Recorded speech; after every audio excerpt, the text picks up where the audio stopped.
नमस्कार, श्रेष्ठ शिक्षा न्यूज में आपका हार्दिक स्वागत है। आज हम जानते हैं क्षेत्र की सबसे बड़ी खबरें। आइए जानते हैं विस्तार से।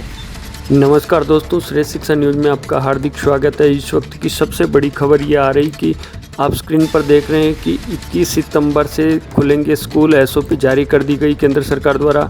जी हाँ दोस्तों, 9वीं से 12वीं तक के छात्र पेरेंट्स की मंजूरी से स्कूल जा सकेंगे। जिम खुलेंगे पर स्विमिंग पूल और स्पोर्ट्स एक्टिविटी पर बैन है। अभी केंद्रीय स्वास्थ्य मंत्रालय ने 9वीं से 12वीं तक की पढ़ाई आंशिक तौर पर शुरू करने के लिए स्टैंडर्ड ऑपरेटिंग प्रोसीजर एसओपी जारी कर दी गई है। यानी आंशिक तौर पर यानी थोड़े थोड़े पार्ट धीरे धीरे पढ़ाए जाए। शिक्षकों और छात्रों और स्कूल के स्टाफ को 6 फीट की दूरी रखनी होगी। लगातार हाथ धोने, फेस कवर पहनने जैसे नियमों का पालन करना होगा। इसके साथ ही दोस्तों आपको बता दें कि केंद्रीय स्वास्थ्य एवं परिवार कल्याण मंत्रालय ने मंगलवार को 9वीं से 12वीं तक की पढ़ाई आंशिक तौर पर शुरू करने के लिए स्टैंडर्ड ऑपरेटिंग प्रोसीजर एसओपी जारी कर दिया गया है। 21 सितंबर से कक्षाओं में पढ़ाई शुरू हो जाएगी और मंत्रालय ने कहा है कि स्कूल अपने यहाँ पढ़ाई शुरू करने का फैसला लेने के लिए स्वतंत्र है। क्लासेज अलग अलग टाइम स्लॉट से चलेगी और कोरोना के लक्षण वाले छात्रों को एंट्री नहीं दी जाएगी। जी हाँ दोस्तों, अब आगे बढ़ते हैं। आगे में ये आएगी कि आपको किन किन नियमों का पालन करना होगा। शिक्षकों, छात्रों और स्कूल के स्टाफ को 6 फीट की दूरी रखनी होगी। लगातार हाथ धोने, फेस कवर पहनने, छींक आने पर मुंह पर हाथ रखने, खुद की सेहत की मॉनिटरिंग करने और थूकने जैसी चीज़ों का ध्यान रखना होगा। इसके बाद आता है कि स्कूलों के लिए गाइडलाइन क्या है। स्कूलों में पढ़ाई शुरू होने के साथ ही मैनेजमेंट को ये निश्चय करना होगा कि ऑनलाइन और डिस्टेंसिंग लर्निंग भी जारी रहे। यानी ऑनलाइन और डिस्टेंस लर्निंग भी जारी रहे। इसके लिए स्कूलों को मैनेजमेंट को निश्चित करना होगा।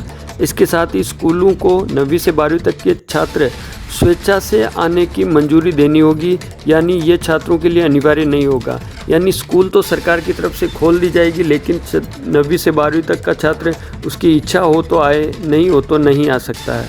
इसमें कोई जोर ज़बरदस्ती नहीं चलेगी। स्कूल के छात्रों को आने के लिए अभिभावकों से लिखित मंजूरी लेनी होगी। अभिभावक की जो लिखित मंजूरी है वो लेनी होगी। फिर आगे बढ़ते हैं कि आने जाने वाले छात्रों और शिक्षकों के बीच मुलाकात अलग अलग वक्त पर होगी। केवल कंटेनमेंट जोन के बाहर स्थित स्कूलों में ही पढ़ाई शुरू करने की मंजूरी दी जाएगी। कंटेनमेंट जोन में रहने वाले छात्रों, टीचरों और कर्मचारियों की स्कूल में आने की मंजूरी नहीं दी जाएगी। इन लोगों को कंटेनमेंट जोन में जाने से बचना होगा। पढ़ाई शुरू होने से पहले क्या करना है। पढ़ाई शुरू होने पहले से स्कूल खोलने से पहले पूरे परिसर, क्लासरूम, लेबोरेटरी, बाथरूम को सैनिटाइज करना होगा। जिन स्कूलों को क्वारंटाइन सेंटर के तौर पर यूज किया गया था, जी हाँ दोस्तों, इसको फिर से सुन लीजिए कि जिन स्कूलों को क्वारंटाइन सेंटर के तौर पर यूज किया गया था उन्हें अच्छी तरीके से सैनिटाइज करवाना होगा।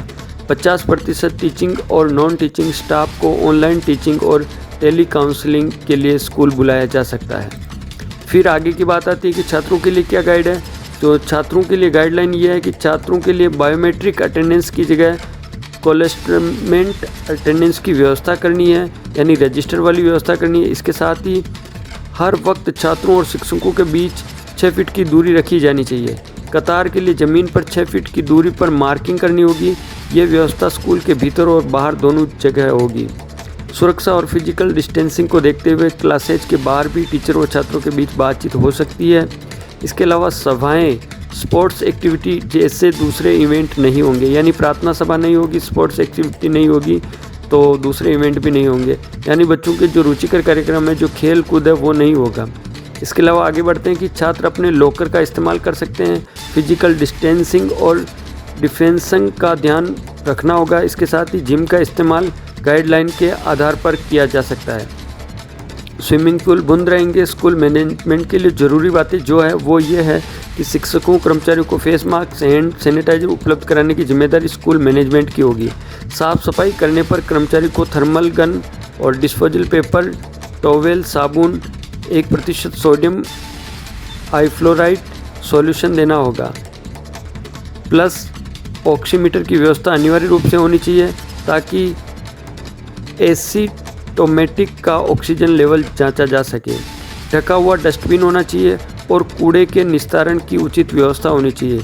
सफाई कर्मी का काम जो जिन लोगों को लगाया गया है सफाई के लिए, पहले से ही उनको प्रशिक्षित करना होगा। इस तरीके से दोस्तों आपने किस प्रकार जाना कि किस तरीके से 21 सितंबर से स्कूलें खुलेगी, तो आप इस वीडियो को अधिक से अधिक शेयर करें ताकि लोगों के बीच ये जानकारी जा सके। धन्यवाद।